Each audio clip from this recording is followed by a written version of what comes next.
Hey guys, my name is Janelle Criswell. Thank you team leaders and team assistants for volunteering for Kids Camp. You guys are what makes this camp happen, and we are so thankful because we honestly couldn't do it without you. I want to go step by step to help you fully understand what it means to be a team leader and a team assistant. You're going to want to watch this so you can fully understand what camp is and what it involves. So the first thing we want you to know is when you arrive on campus, don't forget to bring like a blanket or a backpack or bug spray, balls, frisbees, whatever you want to do for your team number. So I've seen everything from water guns to a simple blanket. So whatever you want to do, some people bring chalk, just bring it so your kids can have fun and then you can know where your team number is. Also, when you come, you will have a red bag at your team number with your team binder. This is gold. Let me say that again. This is gold. This has your team number, it has your team roster, has anything you're going to need for that day. So you're going to want to make sure to look over that, and this is what I'm going to be using today. So let's open it up. First, you will have your team roster. This is important. This will tell you what kids are here and what kids are signed up. You will also have another sheet that goes back to registration that will say attendance sheet. There's two sheets. One says registration, one says attendance. You keep one, registration gets the next one. So the first one is your attendant or your roster. As you can see, this team leader made some notes so they knew what kid was what kid. Great idea. Do that. And then the attendance sheet, just check off on that one. Also, you will see that you have beautiful colored wristbands. Your coach is wearing the same corresponding color hat. So if you lose a kid, we can identify the kid faster because we know that they're only within a specific color of your team, and your team has this all set for you. Also, this team leader did a great job and wrote the name of the kid and the team number on the wristband. That is a great and easy way for us to identify kids. So that is team rosters, team attendance, and name tags, and check in for that for you guys. So make sure you do that every day because it'll help you keep track of your kids. Also, some great tips is people have taken pictures of their teams so they can easily point out to security if they've lost a kid that quickly. The last thing I want to talk about registration or drop off is if you receive a card like this, it's a red card, it's a new kid that is being dropped off that day that is being added to your team. It will now be on your roster, but you need to keep this for parent pickup. It is especially crucial because when parent pickup is, they need to show identification and you need to know that they're authorized to pick up the kid. So you keep this with you and put it in your binder.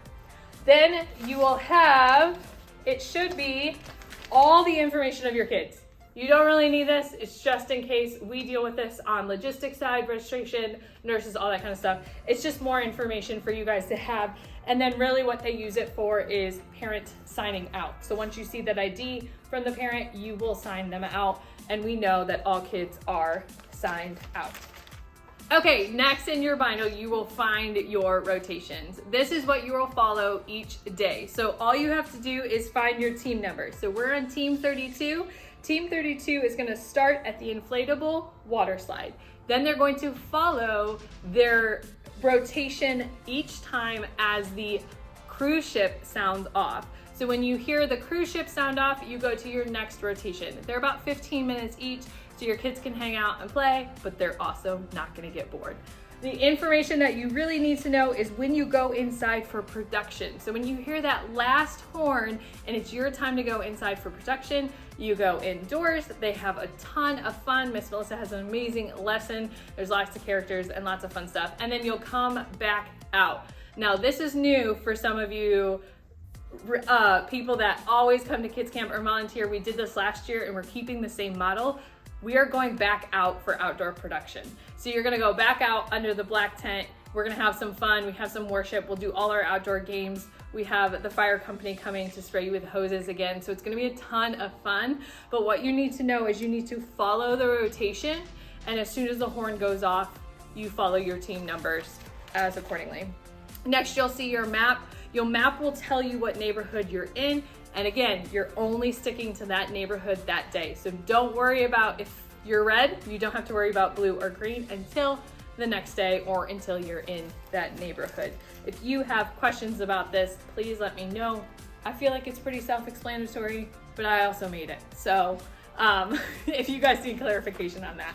You will see your team time, which is a continuous thing. During team time, you will have your snack. So you're gonna pick up your snack. It's normally on the way out of the auditorium. We ask that you do team time by your team number. Melissa has the questions that correspond with the lesson. They change each day and they are so much fun. You could do some fun, crazy things. I know that we've had Bible verses being screamed out loud, team leaders spray kids with water guns, as they try to memorize some things. So let that be fun and let that kind of happen as it would. All right, and the last thing that you're gonna know that's in this binder is a green piece of paper and a red piece of paper. This helps us know at the very end of camp that you are good or that you have lost a kid. So the really easy thing to do is once you get back to your team number at the end of camp, you're gonna count all your campers. If you have all of them, you're gonna give me a thumbs up. You're gonna put this green thing above your head so I know that you're good to go. If you are not, say somebody walked away, went to the bathroom, you're not quite sure where they are, you're gonna flip up your red paper because I'm not going to release any parent until I see all green. I'm gonna say that again. I'm not going to release any parent for pickup until I see all green because we wanna make sure that we have accounted for every camper on campus.